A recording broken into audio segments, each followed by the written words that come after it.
YouTube channel में। तो आज हम बात करने वाले हैं एम्पियर मीटर और वोल्ट मीटर के बारे में। आप सब लोग जानते हैं कि एम्पियर मीटर को श्रेणी में जोड़ा जाता है। क्या होगा अगर उसे समांतर में जोड़ दें, क्या रीडिंग देगा या फिर नहीं देगा, क्या वो आगे जो उपकरण कार्य कर रहे हैं क्या वो कार्य करेंगे या नहीं करेंगे, क्या परिपथ ओपन हो जाएगा, क्या शॉर्ट हो जाएगा। अगर बात करते हैं वोल्ट मीटर के बारे में, वोल्ट मीटर को समांतर में जोड़ा जाता है। अगर उसे श्रेणी में जोड़ दे तो क्या होगा, क्या परिपथ की धारा रहेगी, वोल्टता पर क्या प्रभाव पड़ेगा, क्या वोल्ट मीटर रीडिंग देगा या फिर नहीं देगा। इसी बात की चर्चा के लिए, जानने के लिए इस वीडियो को एंड तक जरूर देखें। तो मेरा नाम है हरीश और आप देख रहे हैं इलेक्ट्रीफाइड ज्ञान। तो चलिए स्टार्ट करते हैं। आज हम सबसे पहला टॉपिक की बात करते हैं कि एम्पियर मीटर के बारे में।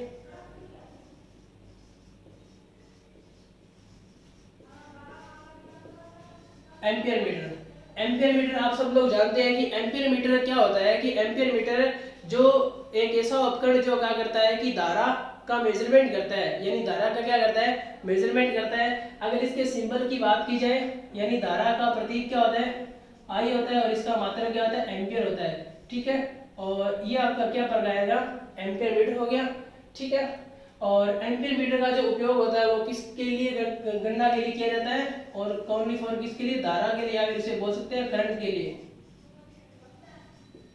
करंट के लिए। ठीक है, और इसको जोड़ने के लिए किसका उपयोग किया जाता है, हमेशा ही आपको ध्यान रखना है कि श्रेणी क्रम का उपयोग किया जाता है। यहाँ तक सब आप लोग जानते हैं। यानी जो एम्पियर मीटर होता है उसको जोड़ने के लिए कौन से क्रम का उपयोग किया जाता है, श्रेणी क्रम का। श्रेणी क्रम में आप सब लोग जानते हैं कि श्रेणी क्रम क्या होता है, जिस प्रकार से लड़ियां रहती है, लड़ियां जलती है। ठीक है, लड़ियों का जो क्रम होता है वो क्या कहलाता है, श्रेणी क्रम कहलाता है। उसी प्रकार से क्या होता है कि जो एक ऐसा मीटर जो श्रेणी में जुड़ता है आपका क्या कहलाता है, एम्पियर मीटर, और जो किसका मेजरमेंट करता है, धारा का। अब बात करते हैं कि यहाँ पर कुछ पॉइंट आते हैं कि इसको किस क्रम में जोड़ना चाहिए, श्रेणी क्रम में। किसका मापन करता है ये, धारा का। ठीक है, और अब बात करते हैं कि एम्पियर मीटर का रेजिस्टेंस के बारे में। यानी एम्पियर मीटर का जो आंतरिक जो रेजिस्टेंस होता है, इंटरनल, वो क्या होता है, बहुत ही कम होता है। अगर अपने प्रायोगिक रूप से, प्रैक्टिकली रूप से अगर देखा जाए एम्पियर मीटर का रेजिस्टेंस, तो क्या माना जाता है, लगभग कम होता है। ठीक है, अगर आपसे पूछा जाए कि एक आदर्श एम्पियर मीटर का प्रतिरोध कितना होता है, तो आप क्या बताओगे, 0 या फिर 0 होता है। तो मैं लिख सकता हूं कि प्रायोगिक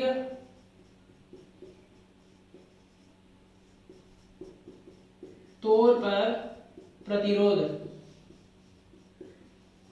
क्या होता है, कम होता है। ठीक है, अगर बात की जाए कि एक आदर्श एम्पियर मीटर का प्रतिरोध, आदर्श एम्पियर मीटर का प्रतिरोध क्या होता है, 0, या फिर इसे बोल सकते हैं 0। एक आदर्श एम्पियर मीटर का जो रेजिस्टेंस है वो क्या होता है, 0 होता है। पिछले बार डीएमआरसी का जो एग्जाम हुआ था उसके अंदर पूछा गया था कि एक आदर्श एम्पियर मीटर का रेजिस्टेंस होता है, ऑप्शन क्या थे, 0 या फिर कम, ज्यादा या फिर अधिक। तो यहाँ पर ऑप्शन क्या था, राइट आंसर क्या आएगा, 0 आएगा। ठीक है, अब बात करते हैं कि इसका जो उपयोग, इसके अंदर जो शक्ति खपत होती है वो क्या होती है, बिल्कुल ही कम होती है। यानी शक्ति खपत अपने कह सकते हैं कि इसके अंदर क्या होती है, 0। शक्ति खपत का मान क्या होता है, 0 वाट होता है। क्यों होता है, क्योंकि इसके अंदर रेजिस्टेंस का मान क्या होता है, बहुत ही कम होता है। अब बात करते हैं कि ये जो एम्पियर मीटर होता है वो अधिक धारा के लिए क्या करता है, मार्ग उपलब्ध करवाता है। यह धारा के लिए क्या होता है कि सुगमता प्रदान करता है। सुगमता से मतलब है कि आप सब लोग जानते हैं कि एम्पियर मीटर के अंदर क्या होता है कि रेजिस्टेंस का मान क्या होता है, बहुत ही कम होता है। और आप सब लोग जानते हैं कि धारा के लिए रेजिस्टेंस का मान क्या होना चाहिए, कम से कम होना चाहिए। जितना रेजिस्टेंस कम होगा उतनी धारा क्या होगी, ज्यादा फ्लो होगी। तो यहाँ पर जो एम्पियर मीटर होता है, अपने कह सकते हैं कि जो एक एम्पियर मीटर है वो धारा के लिए क्या करता है, एक सुगमता प्रदान करता है, या फिर अपने बोल सकते हैं कि एक रास्ता प्रदान करता है धारा का फ्लो होने के लिए। ठीक है, और ये किसका मेजरमेंट करता है, करंट का मेजरमेंट करता है, और इसकी जो रीडिंग होती है वो एम्पियर के अंदर आती है। ठीक है, यानी कितने रीडिंग है, जैसे कि 10 आया तो 10 के पीछे क्या लगेंगे, एम्पियर, यानी 10 एम्पियर, 12 एम्पियर या फिर 3 एम्पियर। ठीक है, इस प्रकार से अपने इसकी जो मात्रक या फिर यूनिट काम में ली जाती है वो क्या होती है, एम्पियर होती है। तो क्या होगा कि अपने बात की है कि इस मीटर को कौन से क्रम में जोड़ा जाता है, श्रेणी में जोड़ा जाता है। अगर इसको क्या है कि समांतर में जोड़ दिया जाए तो क्या होगा, क्या आप सब लोग जानते हैं कि इस मीटर को समांतर में जोड़ने से क्या होगा। ठीक है, आप सब लोग नहीं जानते तो मैं बता देता हूं कि सबसे पहला जो डायग्राम अपने देखते हैं कि एम्पियर मीटर को एक यहाँ पर लोड लगा दिया गया है। और यहाँ से क्या आ रही है, सप्लाई आ रही है। ठीक है, ये क्या हो गया, श्रेणी क्रम हो गया एम्पीयर मीटर का। अगर बात की जाए कि समांतर में लगा दे तो क्या होगा, मैंने एम्पीयर मीटर को यहाँ से हटाकर कौन से क्रम में जोड़ दिया गया है, समांतर में जोड़ दिया गया है। तो क्या होगा कि ये एक परिपथ यानी एक वायर की भांति कार्य करेगा, यानी एक वायर की भांति कार्य करेगा। और वह वायर अगर अपने एक वायर का टुकड़ा प्लस और माइनस को यूं लगाएंगे तो क्या हो जाएगा, परिपथ क्या हो जाएगा, शॉर्ट हो जाएगा। यानी सीधी सीधी बात की जाए कि परिपथ शॉर्ट हो जाएगा और एम्पीयर मीटर क्या हो जाएगा, जल जाएगा और कोई रीडिंग नहीं दर्शाएगा। ठीक है, आप सब लोग जान गए होंगे कि एम्पीयर मीटर को समांतर में जोड़ने पर क्या होता है कि एम्पीयर मीटर एक सीधे तार या फिर एक टुकड़े की या फिर तार के टुकड़े की तरह व्यवहार करता है। उसका रेजिस्टेंस क्या होता है, बहुत ही जीरो होता है। और तार का जो टुकड़ा होता है उसका रेजिस्टेंस क्या होता है, बहुत ही कम होता है। तो ये क्या होगा, जो परिपथ है वो क्या हो जाएगा, पूरा पूरा शॉर्ट सर्किट हो जाएगा। और जिसके कारण क्या होगा, जो एम्पीयर मीटर है वो क्या हो जाएगा, जल जाएगा और परिपथ क्या हो जाएगा, बंद हो जाएगा। यानी एक खुला परिपथ हो जाएगा। ठीक है, खुला नहीं होगा, सॉरी, यहाँ पर क्या हो जाएगा, शॉर्ट परिपथ हो जाएगा। क्योंकि जो वायर है यहाँ पर देखो इस तरीके से क्या हो गई, शॉर्ट हो गई है। तो आप सब लोग जानना या फिर आप सबको पता चल गया होगा कि एम्पीयर मीटर को अगर समांतर में जोड़ेंगे तो क्या होगा, एम्पीयर मीटर जल जाएगा या फिर परिपथ क्या हो जाएगा, शॉर्ट हो जाएगा। अगर आपसे कभी कोई क्वेश्चन पूछे तो आप इस तरीके से आप बता सकते हो। अब बात करते हैं अपने वोल्टमीटर के बारे में।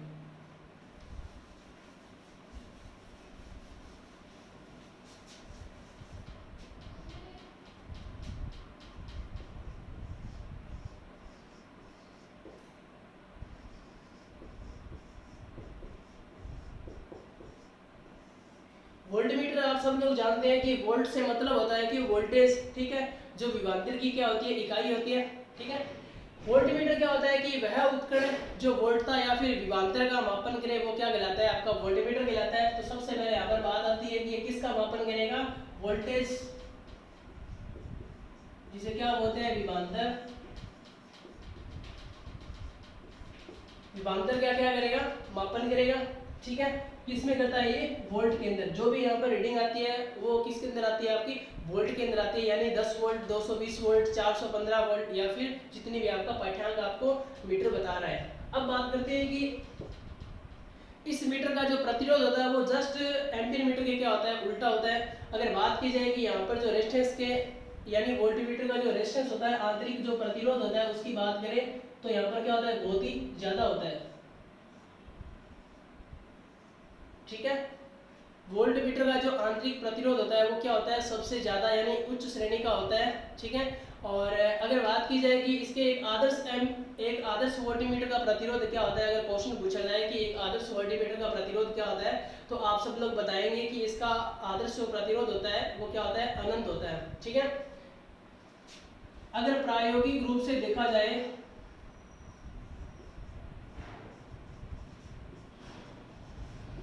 प्रायोगिक रूप से देखा जाए तो इसका जो प्रतिरोध होता है वो क्या होता है, अधिक होता है।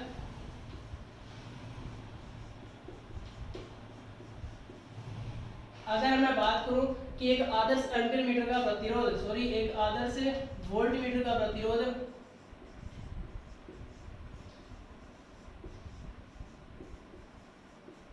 एक आदर्श वोल्ट मीटर का जो प्रतिरोध होता है वो क्या रखा जाता है, यहाँ पर अनंत होता है। अगर आपसे कोई क्वेश्चन पूछे कि एक आदर्श एम्पीयर मीटर का प्रतिरोध क्या होता है तो आप क्या बताओगे, 0। और एक आदर्श वोल्ट मीटर का जो प्रतिरोध होता है वो क्या होता है, अनंत होता है। ठीक है, यहाँ तक आप सभी को पता चल गया। अब बात करते हैं कि इसको अगर कौन से क्रम में जोड़ा जाता है, समांतर में।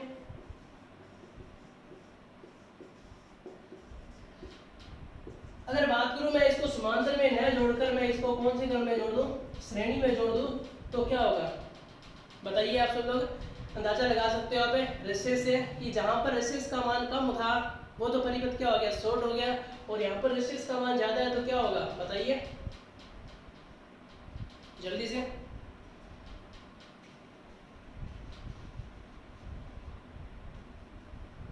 कोई बात नहीं, मैं बता देता हूँ कि बात करते हैं कि वोल्टमीटर का सर्किट डायग्राम अगर देखा जाए कि हमेशा ही क्या होता है कि लोड इस तरीके से जोड़ दिया जाता है। अगर मैं बात करूं कि यहाँ पर मैंने नहीं जोड़ा, इसको कौन से क्रम में जोड़ दिया गया, यहाँ पर श्रेणी में जोड़ दिया तो क्या होगा, आपको पता है कि वोल्टमीटर होता है उसका प्रतिरोध क्या होता है कि ज़्यादा से ज़्यादा होता है, ठीक है, ज़्यादा से ज़्यादा प्रतिरोध होता है। तो प्रतिरोध के कारण क्या होता है कि जो लोड के अंदर जो धारा या फिर वोल्टता जा रही थी वो अब नहीं जाएगी, यानी नहीं जाएगी, परिपथ जो उपकरण है वो कार्य नहीं करेगा, क्योंकि इसका जो प्रतिरोध का मान है वो क्या ज़्यादा है, और जितनी भी सारी वोल्टेज है वो अपने और अंदर अवशोषित कर लेगा या फिर ये खपत करने लग जाएगा। क्योंकि वोल्टता आप सभी को पता है कि श्रेणी में धारा का मान समान होता है, तो यहाँ पर जितनी भी धारा जाएगी अपनी और क्या कर लेगा, कंज्यूम करने लग जाएगा, यानी धारा की क्या करेगा, ये खपत करने लग जाएगा, ठीक है। और ये जलेगा नहीं, ना ही परिपथ शॉर्ट होगा, और एक परिपथ क्या हो जाएगा, ओपन की तरह व्यवहार करेगा, यानी परिपथ क्या हो जाएगा, खुला परिपथ की तरह व्यवहार करेगा, ठीक है। यानी वोल्टमीटर को अगर समांतर की जगह श्रेणी में जोड़ दिया जाए तो जो आगे जो उपकरण लगाया गया वो कार्य नहीं करेगा, वोल्टमीटर रीडिंग जरूर देगा, ठीक है, वोल्टमीटर क्या देगा, रीडिंग देगा, और आगे वाला जो उपकरण वो कार्य नहीं करेगा, परिपथ क्या हो जाएगा, एक ओपन सर्किट की तरह व्यवहार करेगा, ठीक है। ये होगा इसका राइट आंसर। आप सभी को पता चल गया।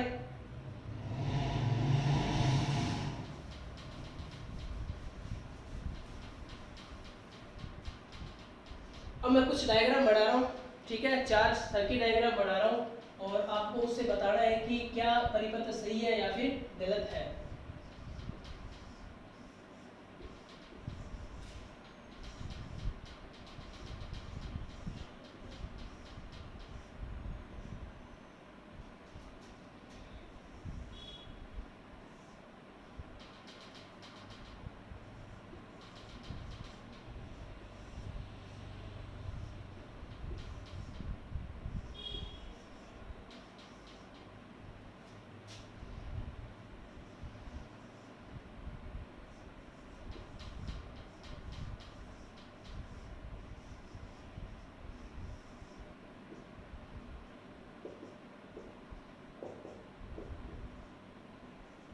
ये जो डायग्राम 4 आपको बताए जा रहे हैं ये मैंने अभी करवा दिए हैं आपको, और आपको जवाब देना है कि कौन सा डायग्राम सही है और कौन सा गलत है, क्या डायग्राम, कौन सा डायग्राम पाठ्यांक देगा, कौन सा नहीं देगा, कौन सा शॉर्ट हो जाएगा, कौन सा ओपन रहेगा, ठीक है। 4 डायग्राम आपको दिखाई दे रहे हैं। सबसे पहले डायग्राम की बात करते हैं कि यहाँ पर जो एम्पीयर मीटर है उसको श्रेणी में जोड़ा गया है, वोल्ट मीटर को कौन से क्रम में जोड़ा गया है, समांतर में जोड़ा गया है। तो आप सब लोग जानते हैं कि हमेशा यही क्रम रहता है, एम्पीयर मीटर का श्रेणी में और वोल्ट मीटर को समांतर में। तो यहाँ पर क्या होगा कि पाठ्यांक क्या होगा, पाठ्यांक अपने नोट कर सकते हैं।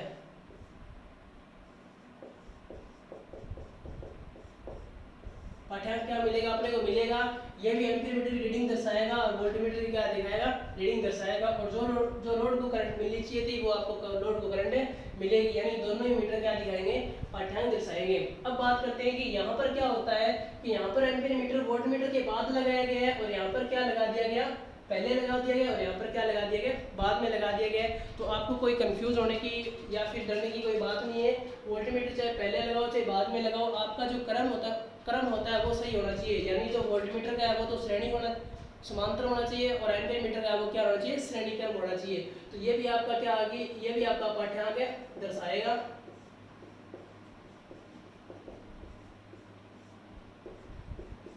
ठीक है।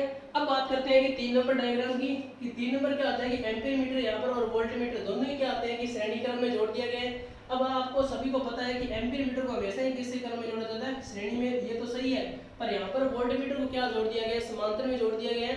तो ये आपका जो रीडिंग है वो नहीं दर्शाएगा, ये रीडिंग नोट करेगा, पर ये परिपथ क्या हो जाएगा, ओपन सर्किट है।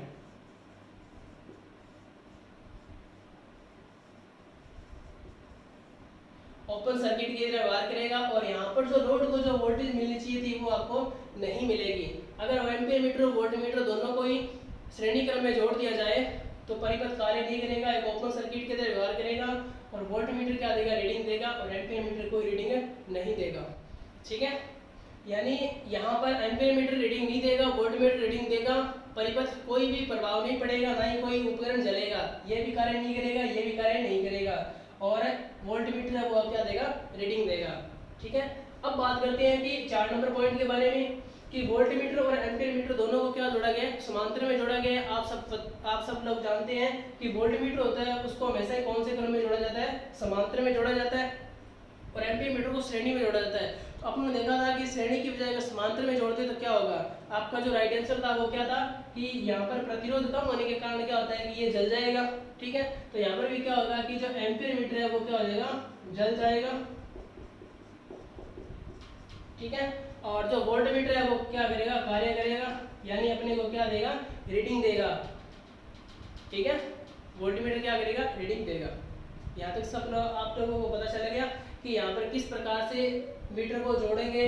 आपको किसी भी टाइप का अगर मीटर का क्वेश्चन आता है श्रेणी समांतर से रिलेटेड, तो आप इस तरीके से हल कर सकते हो। और आप सब लोग जान गए होंगे कि श्रेणी में जोड़ने पर क्या होता है, समांतर में जोड़ने पर क्या होता है। आज की क्लास में इतना ही। बने रहिए हमारे यूट्यूब चैनल के साथ। Thank you.